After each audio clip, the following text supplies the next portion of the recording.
नमस्कार बच्चों, सिद्धधाम YouTube channel में आपका हार्दिक स्वागत है, अभिनंदन है। देखिए, हमारा चल रहा था उपसय संयोजक यौगिक और उसमें चल रहा था समावयवता। और समावयवता में हमने पढ़ ली थी एक तो संरचनात्मक समावयवता, और संरचनात्मक के अंदर चार पढ़ ली थी हमने, एक आयनन, एक हाइड्रेट, एक बंधक या बंधनी, एक उपसय संयोजन समावयवता। फिर त्रिविम त्रिविम के अंदर एक ज्यामिति थी, दूसरी प्रकाशिक ज्यामिति हमने पढ़ ली थी। ज्यामिति समन्वय संख्या 4 वाले और 6 वाले संकुल देते हैं। 4 में दो ज्यामिति संभव है, एक चतुष्फलकीय, दूसरी वर्गाकार समतल। चतुष्फलकीय नहीं देते हैं, क्यों नहीं देते हैं उसका कारण अपन ने दे रखा था। ये केंद्रीय धातु परमाणु से जुड़े हुए जो लिगेंड हैं उनकी एक दूसरे के सापेक्ष स्थिति हमेशा कैसी रहती है, एक जैसी, इसलिए वो ज्यामिति समावयवता नहीं देती। वर्गाकार समतल देते थे, और उसमें भी कौन कौन देते थे वो सारी बात कर ली थी हमने। फिर अष्टफलकीय में कौन कौन से सूत्र वाले संकुल ज्यामिति समावयवता देते थे हमने सारी डिटेल में पढ़ ली। अब आज बच रही है प्रकाशिक समावयवता, या इसी को हम बोलते हैं ध्रुवण समावयवता। तो अगली हेडिंग क्या है हमारी? प्रकाशिक समावयवता। कौन सी? प्रकाशिक समावयवता। ये लो, तो अगली हेडिंग है हमारी प्रकाशिक समावयवता। ये लो, प्रकाशिक, या फिर इसी को हम क्या बोल सकते हैं, ध्रुवण समावयवता। प्रकाशिक समावयवता या फिर ध्रुवण समावयवता।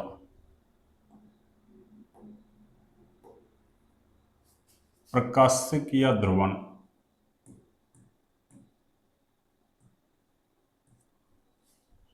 और देखिए, प्रकाशिक या ध्रुवण समावयवता किसको कहेंगे? प्रकाशिक समावयवता या फिर ध्रुवण समावयवता। देखिए, आपसे डेफिनेशन वगैरह कोई नहीं पूछेगा। अब प्रकाशिक समावयवी वैसे दो प्रकार के होते हैं, एक जो एक दूसरे के दर्पण प्रतिबिंब होते हैं, एक जो दर्पण प्रतिबिंब नहीं होते हैं, यानी जो एक दूसरे के मिरर इमेज हों। अरे जैसे मेरा इस हाथ को देखूंगा मैं दर्पण में तो ऐसा दिखेगा, उल्टा इसके जैसा, सीधे हाथ के जैसा। जैसे इसको ऐसे देखूंगा ना मैं, तो ये अंगूठा इधर दिख रहा है ना, वो ऐसे दिखेगा। अरे इस हाथ को मैं ऐसे देखूंगा, आगे शीशा है दर्पण, और उसमें ऐसे देखूंगा ना, तो ये हाथ ऐसा दिखेगा मुझे। ठीक है, इस हाथ को देखूंगा तो ये मुझे ऐसा दिखेगा। तो ये दर्पण प्रतिबिंब होता है। तो दो प्रकार के होते हैं प्रकाशिक समावयवी। कौन कौन से? एक तो जो मिरर इमेज आइसोमर होते हैं, यानी जो एक दूसरे के दर्पण प्रतिबिंब होते हैं, और दूसरे होते हैं जो एक दूसरे के दर्पण प्रतिबिंब होते नहीं है। जो होते हैं लेकिन एक दूसरे पर अध्यारोपित नहीं होते। भाई जैसे इस हाथ को मैं देख रहा हूं तो ये मुझे ऐसा दिखेगा, तो एक ऐसा और एक ऐसा। अब इसको ले जाके उसके ऊपर चिपकाऊंगा तो इसका अंगूठा जो मिरर इमेज दिख रहा है वो तो इधर दिख रहा है, और ऐसे दिखा रहा हूं, भाई ये मूल जो है वो तो ऐसा है ना अंगूठा, और मिरर इमेज दिखाऊंगा तो मतलब उसमें दर्पण में देखूंगा तो ऐसे देखेगा। तो इसको मैं ले जाके इसके ऊपर चिपकाऊंगा तो क्या एक दूसरे को ढकेगा थोड़ी? वो नहीं ढकेगा। अगर नहीं ढक रहा तो वो एक दूसरे पर अध्यारोपित नहीं हो रहे। अध्यारोपित का मतलब ढकना। तो मैंने क्या कहा, प्रकाशिक समावयवी कितने प्रकार के होते हैं? दो। एक जो एक दूसरे के दर्पण प्रतिबिंब तो हैं पर एक दूसरे पर अध्यारोपित नहीं होते, और दूसरे एक दूसरे के दर्पण प्रतिबिंब भी नहीं होते। जैसे मान लो मैं इसको ऐसे दिखाऊं दर्पण में तो ये ऐसा ही दिखे, ऐसा नहीं दिखे, उल्टा, तो वो दर्पण प्रतिबिंब नहीं होते एक दूसरे के। वो भी क्या है? प्रकाशिक समावयवी। जो दर्पण प्रतिबिंब होते हैं पर एक दूसरे पर अध्यारोपित नहीं होते वो एनेंसियोमर कहलाते हैं। क्या कहलाते हैं? एनेंसियोमर, या उनको बिंब प्रतिबिंब समावयवी कह सकते हैं। कौन से? बिंब प्रतिबिंब समावयवी। अब इसके लिए देखो, प्रकाशिक समावयवता के लिए क्या जरूरी है कि जो अणु है ना उसका किरेल होना जरूरी है, या कह दो कायरल होना जरूरी है। कायरल या किरेल, ये वैसे मैंने डिटेल में वहां पढ़ा रखी है ऑर्गेनिक केमिस्ट्री के अंदर। ऑर्गेनिक केमिस्ट्री के अंदर डिटेल में पढ़ा रखी है मैंने, वहां जाके आप देख सकते हैं। जो हेलो एल्केन हेलो एरिन वाला चैप्टर था ना, वहां अलग से प्रकाशिक समावयवता पूरी डिटेल में पढ़ा रखी है मैंने, तो आप वहां देख सकते हैं इसको ना। अभी यहाँ तो अपन एग्जाम्पल सॉल्व कर रहे हैं अपन, ठीक है ना। तो मैं एक कंडीशन लिख दूं कि प्रकाशिक समावयवता के लिए क्या जरूरी है, संपूर्ण अणु कैसा होना चाहिए, किरेल। तो क्या कहेंगे? प्रकाशिक समावयवता के लिए, समावयवता के लिए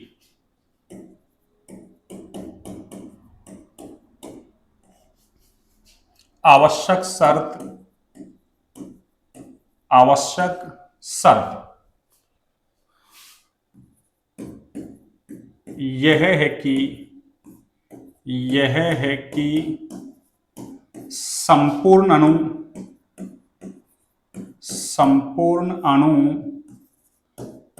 कैसा होना चाहिए? किरेल होना चाहिए। संपूर्ण अणु किरेल होना चाहिए। ये लो,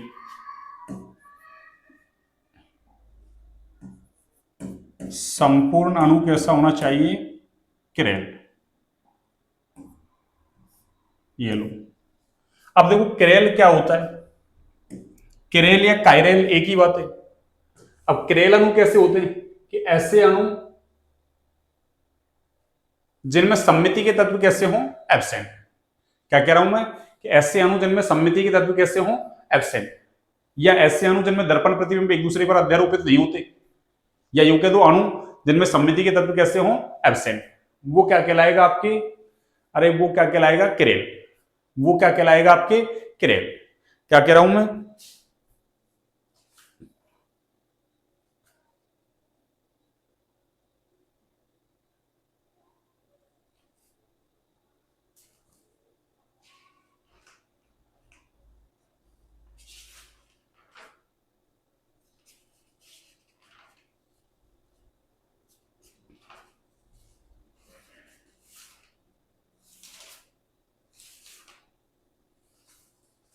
हाँ जी,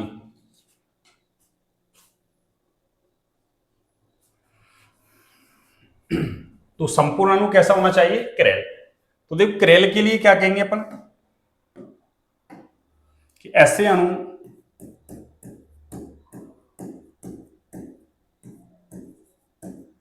जिनमें दर्पण प्रतिबिंब जिनमें दर्पण प्रतिबिंब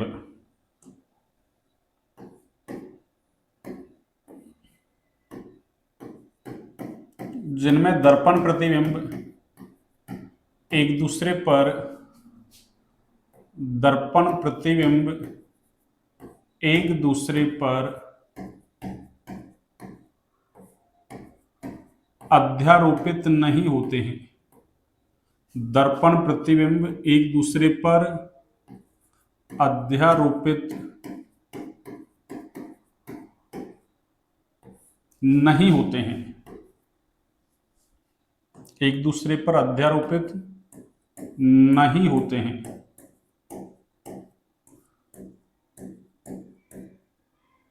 नहीं होते हैं अथवा अणु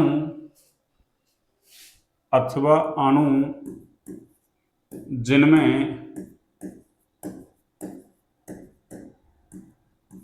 सममिति के तत्व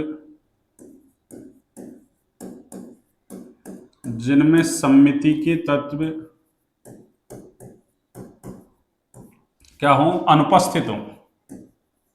अनुपस्थित हों किरेल अणु कहलाते हैं। कौन से अणु?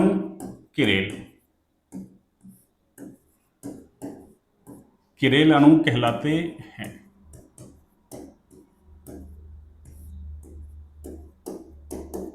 ठीक है, कौन से अणु कहलाते हैं? किरेल। और किरेल है तो वो क्या दिखाएगा? प्रकाशिक सक्रियता दिखाएगा। प्रकाशिक समावेशी दो प्रकार के होते हैं भी। कितने प्रकार के? दो। क्या कहेंगे? प्रकाशिक समावेशी दो प्रकार के होते हैं। दो प्रकार के होते हैं।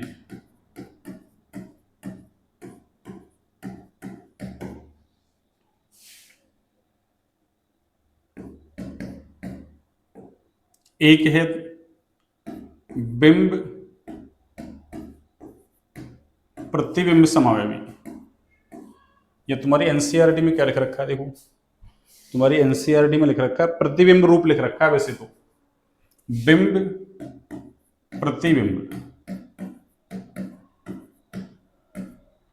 भाई जो कांच में देख रहे हैं वो प्रतिबिंब बन रहा है और जो मूल है वो क्या है? बिंब। बिंब प्रतिबिंब समावेशी। और दूसरे हैं दूसरे हैं उनको बोलते हैं हम विवरिम समावयवी। कौन से? विवरिम समावयवी। ये लो, एक बिंब प्रतिबिंब समावयवी होते हैं, दूसरे विवरिम समावयवी होते हैं। ये कैसे होते हैं? ये एक दूसरे के क्या होते हैं? दर्पण प्रतिबिंब होते हैं। ये एक दूसरे के दर्पण प्रतिबिंब होते हैं। ये लो, वैसे मैंने सारी चीज डिटेल में वहां पढ़ा रखी है, ऐसे ही। और ये एक दूसरे के दर्पण प्रतिबिंब नहीं होते। एक दूसरे के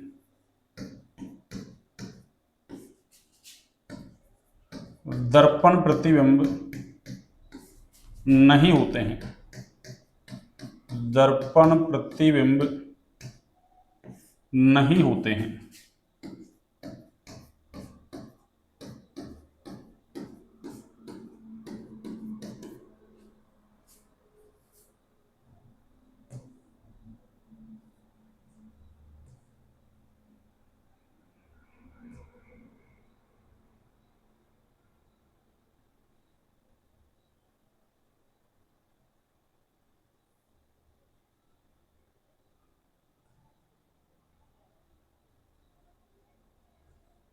हाँ भाई,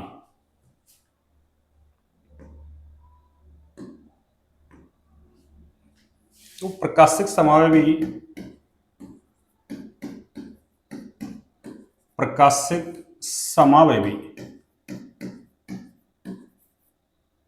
समतल ध्रुवित प्रकाश। कैसा? समतल ध्रुवित प्रकाश के तल को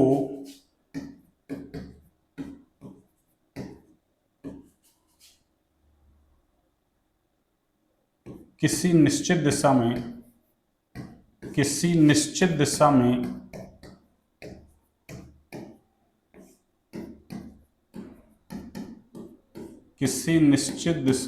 घूर्णित कर देते हैं, यानी घुमा देते हैं, घूर्णित कर देते हैं।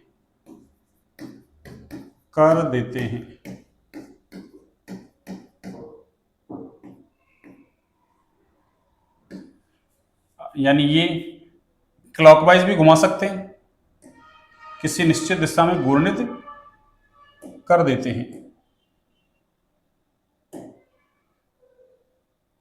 किसी निश्चित दिशा में क्या कर देते हैं? घूर्णित। जैसे एक तो होते हैं दक्षिणावर्ती। कौन से? दक्षिणावर्ती।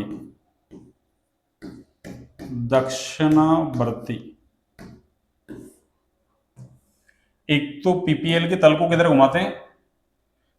क्लॉकवाइज, दक्षिणावर्ती घूर्णी। और दूसरे कौन से होते हैं जो पीपीएल के तल को किधर घुमा दे? वामावर्त दिशा में, यानी वामावर्ती घूर्णी। कौन से? वामावर्ती घूर्णी। और दक्षिणावर्ती घूर्णी है, इसको हम कैसे दिखाएंगे?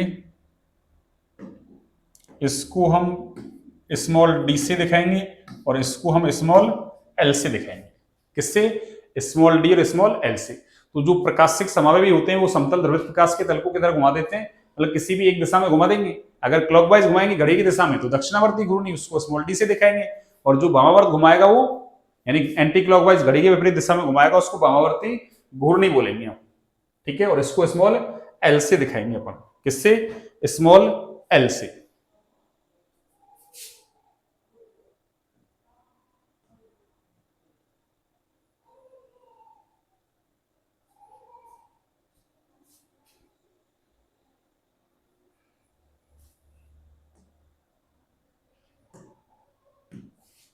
हाँ जी, ये लो, ये सारी बातें छोटी मोटी जो थ्योरी की बातें थी ना, वो सारी बातें कर ली अपन ने। एक तो आवश्यक शर्त क्या है? संपूर्ण अणु कैसा होना चाहिए? किरेल। कैसा होना चाहिए? एक सेकंड। संपूर्ण अणु कैसा होना चाहिए भाई? किरेल होना चाहिए। ये लो, संपूर्ण अणु किरेल। अब किरेल के लिए कंडीशन क्या है मैंने बता दिया आपको, या तो दर्पण प्रतिबिंब एक दूसरे पर अध्यारोपित नहीं हो, या फिर अणुजन में सममिति के तत्व कैसे हो? एब्सेंट। सममिति के तत्व क्या क्या होते हैं? सममित तल, सममित अक्ष, सममित केंद्र। ये सारी चीजें मैंने वहां डिटेल में पढ़ा रखी है आपको। फिर आगे मैंने कहा है कि प्रकाशिक समावेवी दो प्रकार के, एक बिंब प्रतिबिंब समावेवी और एक दूसरे विवरिम समावेवी। बिंब प्रतिबिंब का मतलब तो है कि जो एक दूसरे के दर्पण प्रतिबिंब होते हैं और यहाँ नहीं होते हैं वो बिंब प्रतिबिंब समावेवी, नहीं होते हैं वो विवरिम समावेवी। और इनको हम ना एक नाम और देते हैं, इनका नाम, ये जो बिंब प्रतिबिंब समावेवी है ना, इनको हम एनेंसियोमर भी बोलते हैं भाई। क्या बोलते हैं इनको? एनेंसियोमर। ये लो मैं यहां लिख दूं, इन्हीं को हम क्या कहते हैं? एनेंसियोमर कहते हैं।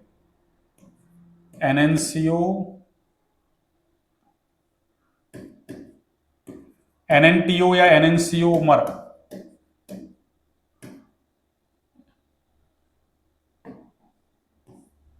यानी एक दूसरे के दर्पण प्रतिबिंब होते हैं वो एनेंसियोमर कहलाते हैं। लेकिन ये एक दूसरे पर अध्यारोपित नहीं होते हैं भाई, ये एक दूसरे पर अध्यारोपित नहीं होते हैं। ठीक है, ये दर्पण प्रतिबिंब भी नहीं है। दो बातें हो गई। ठीक है, अब सुनिए आगे। इसमें दो एग्जाम्पल लेते हैं अपन। कितने? दो। और वो कौन कौन से हैं देखो। एक तो है आपके एग्जाम्पल, यानी एक तो है आपके इस तरीके का सूत्र वाला कॉम्प्लेक्स एम ए का होल ट्वाइस, ये पीछे भी किया था हमने, इसके सिस और ट्रांस समावेवी बनाए थे हमने, और ये B2, ये लो। अब इसका एग्जाम्पल अगर लेना चाहें आप, देखिए इसका एग्जाम्पल हो गया आपके ये, वैसे पीछे भी दिया हमने एग्जाम्पल, ये PT और ये EN का होल ट्वाइस, और ये आगे क्या होगा? EN का होल ट्वाइस और ये Cl2, या ऐसे कर दूं देखो, एक सेकंड,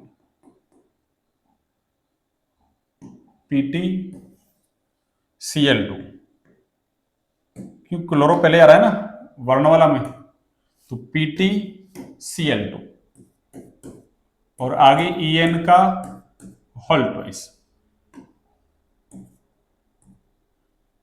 ये आपको ज्यादा समझनी है ना अच्छे से, प्रकाशिक समावयवता। तो ये तो अपन ने उपसय संयोजक यौगिकों के हिसाब से पढ़ ली इतनी, बाकी आपको ऑर्गेनिक के हिसाब से पढ़नी है। तो वहां हेलो एल्केन हेलो एरिन के अंदर पढ़ा रखी है मैंने, लास्ट में पढ़ा रखी है, शायद 16वां-17वां लेक्चर कुछ ऐसे है, 2 लेक्चर हैं, अच्छे से पढ़ा रखी हूँ, वहां आप देख सकते हैं। अब देखिए इसके मैं 2 प्रकाशिक समावयवी बनाता हूं। कितने? 2।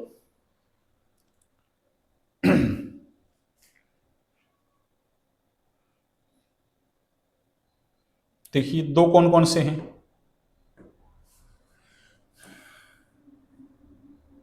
एक और ये दूसरा, ये लो।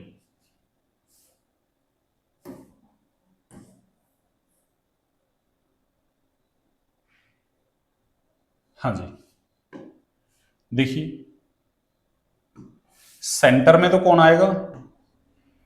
CMI आ जाएगा आपके सेंटर में। तो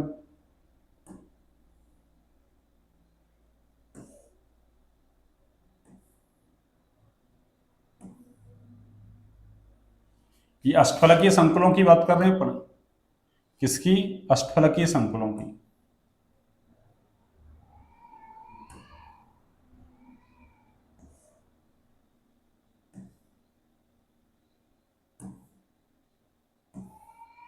ये लो,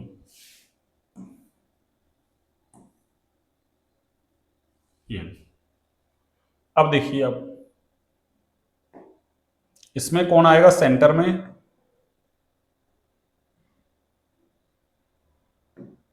सेंटर में आएगा आपके प्लेटिनम। ये लो, ये प्लेटिनम हो गया। अब देखो एक Cl को मैं यहां लगा रहा हूं और दूसरा Cl मैंने यहां लगा दिया। अब कितने EN हैं? 2। एक EN को आप यहां लगा दो ये लो,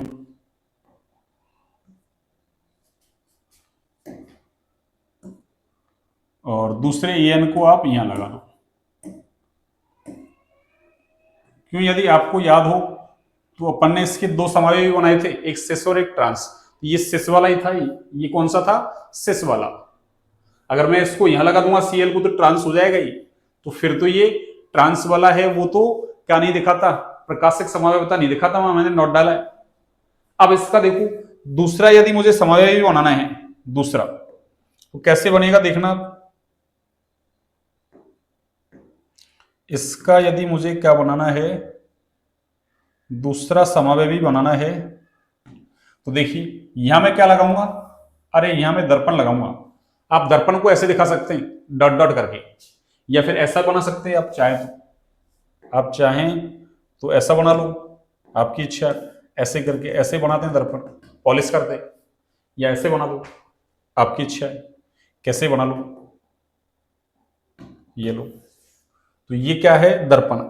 ये क्या है आपके, दर्पण। ये लो, ये दर्पण है।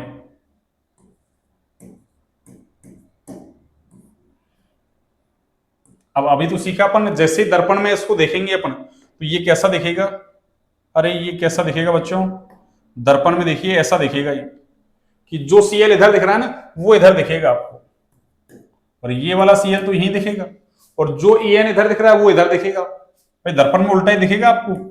ये लो, हो गया। और जो En इधर दिख रहा है वो इधर दिखेगा आपको, इधर ऐसे। ये लो, जो En इधर दिख रहा है वो आपको इधर दिखेगा। तो ये एक दूसरे के क्या है, दर्पण प्रतिबिंब है। दोनों एक दूसरे के क्या है, दर्पण प्रतिबिंब, पर एक दूसरे पर अध्यारोपित नहीं होते। देख लो आप, इसको उठा के ऐसे कैसे चिपकाना है इसके ऊपर, तो देखो ये En तो बाहर रह जाएगा, वो En भी बाहर रह जाएगा, एक दूसरे को ढक ही नहीं रहे। मान लो Cl, ये वाला Cl इसको ढक लेगा, ये Cl तो उधर आ रहा है ना, तो इस Cl को नहीं ढक पाएगा। तो एक दूसरे के दर्पण प्रतिबिंब तो हैं ये, पर एक दूसरे को ढक नहीं रहे, यानी अध्यारोपित नहीं कर रहे। और जो एक दूसरे के दर्पण प्रतिबिंब होते हैं, एक दूसरे पर अध्यारोपित नहीं होते, वो एनेंसियोमर कहलाते हैं आपके। और अपन ने अभी सीखा है कि प्रकाशिक समावेशी है, प्रकाश के तल को दो तरीके से घुमा सकते हैं, एक क्लॉकवाइज, दूसरा एंटी क्लॉकवाइज। अब हमको पता नहीं है, वो प्रयोग करके देखेंगे। मान लो ये अगर क्लॉकवाइज हुआ तो उसका प्रतिबिंब कैसा हो जाएगा, एंटी क्लॉकवाइज, और अगर वो एंटी क्लॉकवाइज हुआ तो ये क्लॉकवाइज हो जाएगा। तो अभी तो हम क्या लिख दें, अभी के लिए तो हम क्या लिख देंगे, भाई ये कैसा है, डी। मान लो ये डी समावेशी है, यानी डी रूप है, तो ये कौन सा रूप हो जाएगा, एल रूप। और अगर मान लो ये एल हुआ तो ये डी हो जाएगा। ठीक है, ये प्रैक्टिकली होता है, प्रैक्टिकल्स करके देखते हैं तब पता चलता है ये पीपीएल के तल को किधर घुमाएगा, क्लॉकवाइज या एंटी क्लॉकवाइज। तो ये हो गया आपका एक सूत्र, ये एक सूत्र हो गया आपका, जो क्या दिखा रहा है, प्रकाशिक समावयवता। तो आपको तो ऐसे देगा, और आपको क्या बनाना है उसका, जैसे मान लो एक ये दे दे तो उसका बस दर्पण प्रतिबिंब बना लो आप। दूसरा प्रकाशिक समावयव पूछे आपसे, ठीक है। एक आपसे ऐसे पूछ सकता है, भाई सिस और ट्रांस में से कौन सा दिखाएगा, तो हमको पता सिस रूप दिखाता है, ट्रांस रूप नहीं दिखाता। तो जैसे ऐसा सूत्र दे दे और हमसे कह दे कि इसके कुल समावयवी बनाइए, तो कुल में तो आपके ज्यामिति भी आएंगे और प्रकाशिक भी आएंगे। तो पहले तो क्या बनेगा, इसका एक तो सिस ये वाला और एक ट्रांस, और फिर सिस वाला अपना प्रकाशिक समावयवी बनाएगा। तो कुल कितने बन जाएंगे, 3। भाई एक तो सिस और एक इसका ये, दो हो गए ना, और एक कौन सा, ट्रांस बनेगा। और ट्रांस वाला है वो प्रकाशिक समावयवता नहीं दिखाता, आपको पता होगा, ये आपको पता है, लिखा रखा मैंने नोट डाल के। अब दूसरा देखिए आप, अगला अगला देखिए, अगला सूत्र कौन सा है हमारे पास, दूसरा एम ए का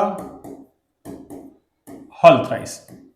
इस प्रकार की सूत्र वाला संकुल है, वो भी क्या दिखाएगा, आपके प्रकाशिक समावयवता। एक तो कौन सा था, एम ए का होल ट्वाइस, और बी2, यानी दो लिगेंड एक जैसे, दो एक जैसे थे, और वो दो कौन से हैं, समद्विदंतुक लिगेंड। ए कैसा है, समद्विदंतुक लिगेंड, पीछे लिखा है अपन ने। जैसे इसका एग्जांपल देना चाहें आप, तो इसका एग्जांपल देखो आप ऐसा दे सकते हैं कि ये आपकी CO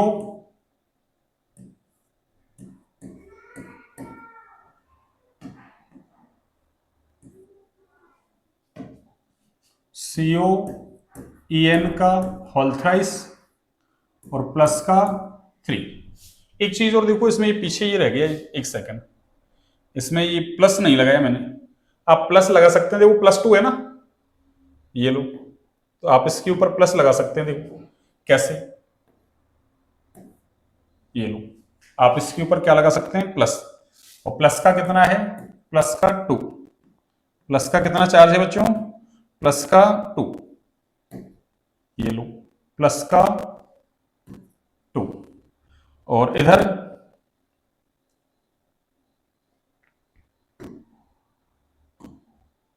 हाँ जी, इधर देखिए आप, इस पे भी क्या लग जाएगा आपके, +2, ये लो, जितना भी चार्ज है प्लस का 2, प्लस का 3, जो भी है वो लिख दो बस, ये लो, ये प्लस का 2 हो गया। अब देखिए आप इसके कैसे बनाएंगे, इसके तो वो सिंपल है।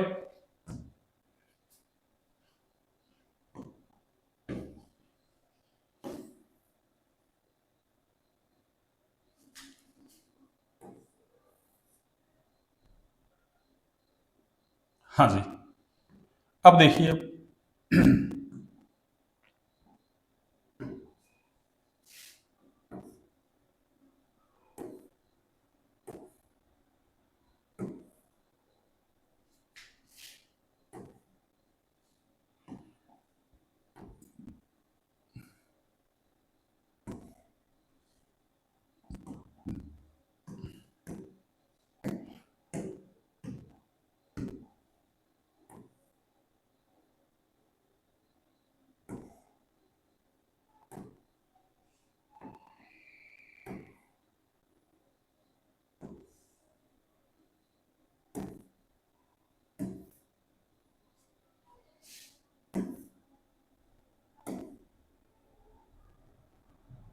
हाँ भाई देखिए,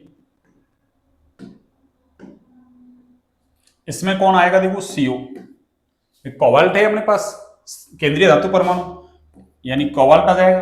अब कितने EN है, 3, और EN कैसा हमको पता है, द्विधातुक लिगेंड। आपकी इच्छा है, किसी को कहीं भी लगा लो, आपकी इच्छा है। जैसे मान लो मैंने इस EN को यहां लगा दिया, ये लो, दूसरा EN मैंने यहां लगा दिया, और एक EN को मैंने यहां लगा दिया, मान लो। आपकी इच्छा है, चाहे तो इसको यहां लगा लो, इसको इधर लगा लो, इसको इधर लगा लो, आपकी इच्छा है, कहीं भी लगाओ, किसी को भी। अब देखिए, ये दर्पण आ गया, ये क्या आ गया, दर्पण। तो अब कैसे बनेगा, देखो ये EN इधर दिख रहा है, ये EN आपको इधर दिखेगा, ठीक है, ये वाला EN इधर दिखेगा, ये लो,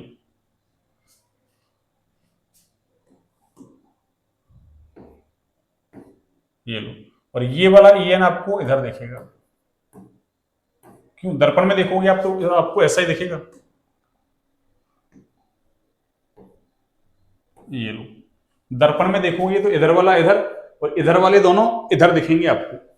और इसके ऊपर कितना चार्ज है, प्लस का 3, तो चार्ज लगा दो आप प्लस का 3। कैसे लगाएंगे, देखिए,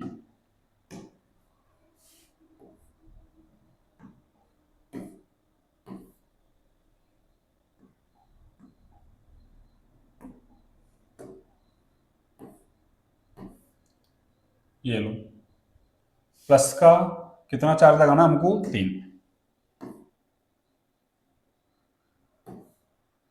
ये लो, प्लस का 3 लगा लो,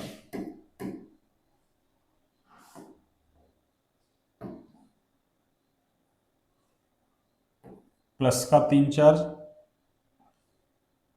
प्लस का 3,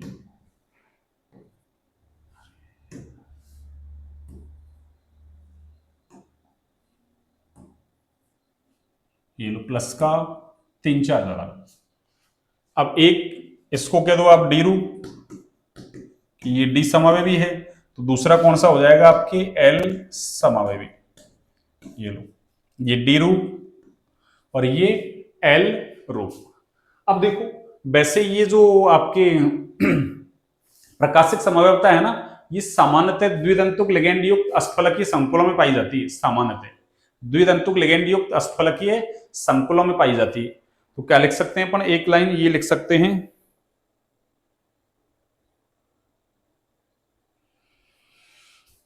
एक लाइन ये लिख सकते हैं यहां से। चलो देखो, प्रकाशिक समावयवता, प्रकाशिक समावयवता सामान्यतः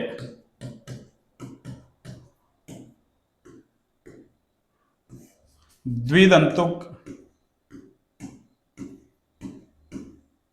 सामान्यतः द्विदंतुक लिगेंड युक्त, द्विदंतुक लिगेंड युक्त,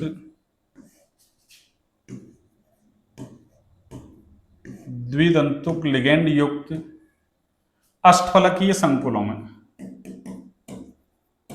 अष्टफलकीय संकुलों में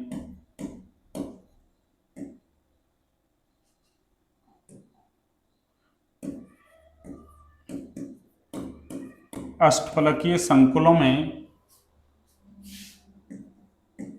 पाई जाती है। तो देख लो EN कैसा है, द्विदंतुक लिगेंडी है। तो क्या कह रहे हैं अपन कि प्रकाशिक समावयवता सामान्यतः द्विदंतुक लिगेंड युक्त अष्टफलकीय संकुलों में पाई जाती है। इसलिए हमने अष्टफलकीय संकुल ही लिए हैं, देख लो अष्टफलकीय संकुल ही लिए हैं हमने। तो ये इस तरीके से आपके ये समावयवता वाला पोर्शन खत्म होता है भाई, समावयवता वाला पोर्शन आपके खत्म होता है। ये समावयवता हमारे खत्म हुई बिल्कुल। कौन सी? प्रकाशिक समावयवता। अब कल हम पढ़ेंगे क्या, अब टॉपिक थोड़ा बड़ा हो जाएगा। कल अपसय संयोजक यौगिकों में बंधन यानी बर्नर थ्योरी को पढ़ेंगे, फिर बीवीटी और उसके बाद CFT। ठीक है, छोटी क्लास है आज। क्लास अच्छी लगे तो क्लास को लाइक सब्सक्राइब शेयर करें भाई, क्लास को ज्यादा से ज्यादा शेयर करें। ठीक है बच्चों, वैसे अपने 772 सब्सक्राइबर हो गए इसमें, सिपधाम वाले में लगातार बढ़ रहे हैं, वॉच टाइम वगैरह भी सब कुछ अच्छा चल रहा है, जल्दी 2200 घंटे की तरफ जा रहे हैं अपन। ठीक है, इस तरीके से आप लोगों का सपोर्ट रहेगा तो जल्दी हम 1K की तरफ जाएंगे और फिर जल्दी हम लाइव की तरफ आएंगे, यानी अक्टूबर में हम लाइव स्टार्ट कर देंगे। जैसे भाई जल्दी 1K की तरफ पहुंच जाएंगे ना, 1K हुए अक्टूबर में अगर कर दोगे आप तो अक्टूबर में अपन लाइव आ जाएंगे। आप नवंबर में करेंगे तो नवंबर में लाइव आ जाएंगे, जब भी आप करेंगे तभी लाइव आ जाएंगे। ठीक है, फिर आपको कोर्स वगैरह हो जाएगा, उसके बाद 1 शॉट वगैरह ले लेंगे हर चैप्टर के, एक चैप्टर एक दिन में, मतलब 1-1.5 घंटे की क्लास में एक चैप्टर। फिर मैराथन क्लास वगैरह ले लेंगे हाफ ईयरली से पहले। और आप लोगों का इसी तरीके से सपोर्ट बना रहे, आगे क्लास को ज़्यादा से ज़्यादा शेयर करें ताकि अपना परिवार जल्द से जल्द बड़ा हो। ठीक है बच्चों, चलिए।